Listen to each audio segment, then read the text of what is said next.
Throughout history, humanity has built countless extraordinary cities, but few seem to defy the very ground they stand on. Nearly 1,500 years ago, a city began rising from an unstable lagoon, with no solid ground beneath it. This is Venice. How did they build its foundations beneath the water? And how has this city of mud, timber, and stone survived for nearly 15 centuries? Let's uncover the engineering behind Venice. Travel back to the 5th century. The Roman world was falling apart. Cities that had stood for centuries were disappearing almost overnight. When the Lombards swept into northern Italy, places like Padua, Verona, Vicenza, and Treviso were devastated. Homes burned. Families were torn apart. Thousands were killed. Those who survived fled with whatever they could carry. Citizens, bishops, merchants, noble families, all moving in the same direction, away from the mainland. Eventually, they reached the edge of the Adriatic Sea. What they found wasn't an island. It was a vast lagoon of mud, salt water, and marshland. No roads, no farmland, no fresh water, no future. And yet, this desolate swamp offered something no Roman city could anymore. Hidden inside that swamp was their greatest advantage. Enemy armies could burn cities, but they couldn't cross the marshes. At first, the refugees believed they would eventually return home. They never did. Their old world was gone. Determined to survive, the refugee bishops built the first churches on these muddy islands. Over time, isolated communities united into a confederation, and from this unlikely refuge, the Venetians were born. But surviving was only the beginning. The real challenge was building a city where no city should ever exist, no solid ground, no bedrock, just mud and water. So how did they build one of history's greatest cities? And why hasn't it sunk after 1,500 years? To understand Venice's impossible engineering, we have to go beneath the water. The problem wasn't the water, it was the ground beneath it. There was no solid bedrock beneath the Adriatic Lagoon, only thick layers of mud, silt, and sand. Ground so unstable that even a heavy stone could slowly sink. But the engineers refused to give up. Millions of oak and large timber piles were cut, loaded onto boats, and driven deep into the lagoon with massive wooden hammers. Pile after pile, until they reached a dense layer of compact clay beneath the mud. Now imagine the scale of this project. The foundations beneath Santa Maria della Salute alone rest on more than 1 million wooden piles.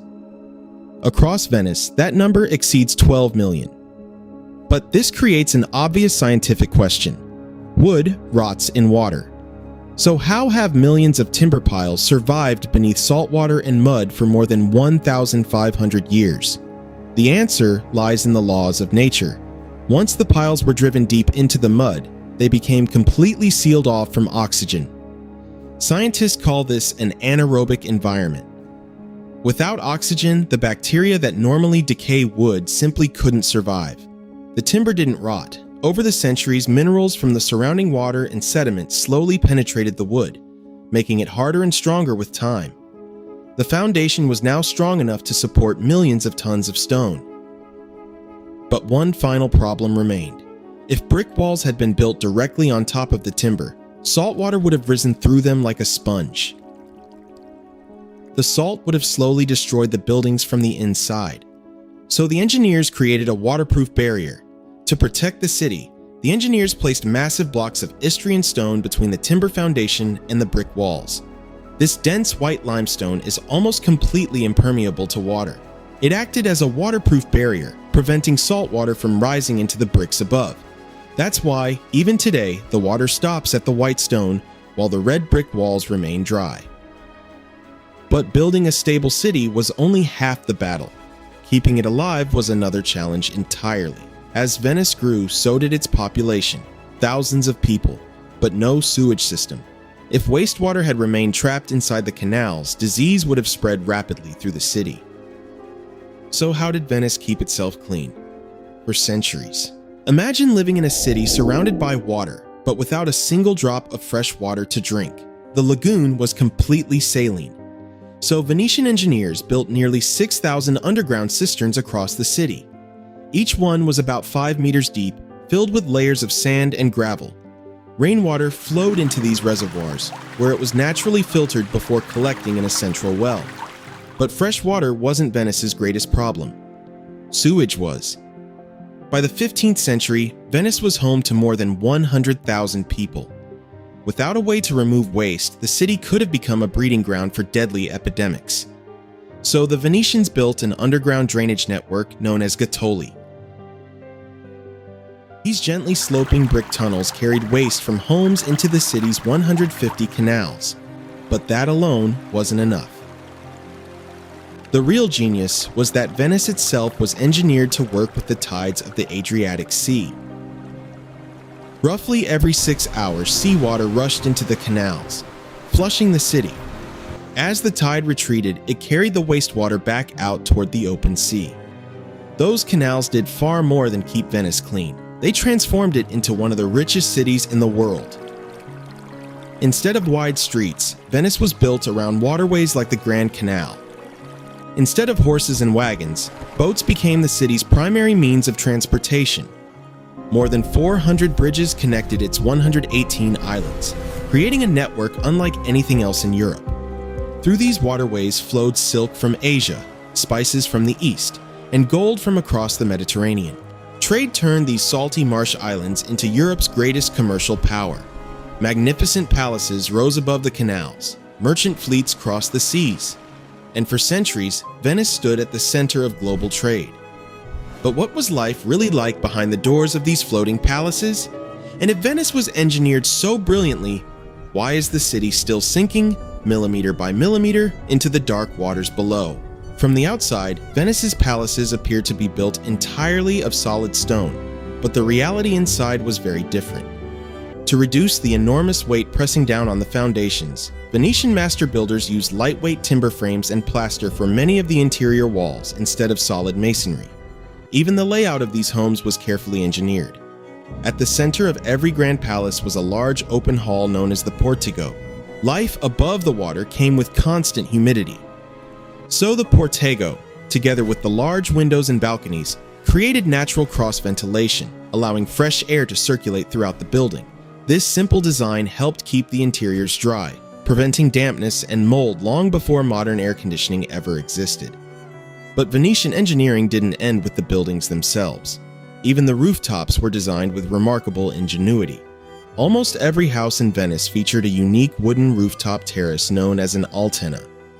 In a city where narrow canals and tightly packed buildings often prevented sunlight from reaching the streets below, these elevated platforms became the perfect place to enjoy the warmth of the sun and the cool breeze drifting in from the Adriatic Sea. Daily life in Venice was unlike that of any other medieval city in Europe. Unlike London or Paris, its streets were never filled with the sound of galloping horses or rumbling wagons. There were no dusty roads in the summer, no muddy streets after the rain. Instead, Venice lived to the quiet rhythm of its canals. Every neighborhood had its own public square, known as a campo, where people gathered around the freshwater wells. It was here that merchants discussed business, neighbors exchanged news, and families spent their evenings together, making these open squares the true social heart of Venetian life. But after mastering nature for more than 1,500 years, Venice is now fighting the greatest battle in its history. Because of climate change and rising sea levels, the city is no longer just sinking. The sea itself is slowly swallowing it. Today, whenever powerful storms sweep across the Adriatic Sea, warning sirens echo throughout the city. The Venetians call this acqua alta, the extreme flooding that can transform streets, squares, and historic landmarks into shallow canals within hours. To protect this extraordinary city, Italy launched one of the most ambitious engineering projects in modern history, the MOSE project, the world's most advanced movable flood barrier. Hidden beneath the seabed at the entrances to the Venetian lagoon lie 78 massive yellow gates. Whenever the sea rises above the danger level, compressed air is pumped into these giant steel barriers. One by one, the gates rise from the seafloor, cutting through the water and forming a massive wall that blocks the Adriatic Sea from flooding the city. But even scientists know this is only a temporary solution. The oceans continue to rise, and sooner or later, no engineering masterpiece can hold back the forces of nature forever. Venice survived empires, wars, and the passage of time. But its greatest challenge may still lie ahead.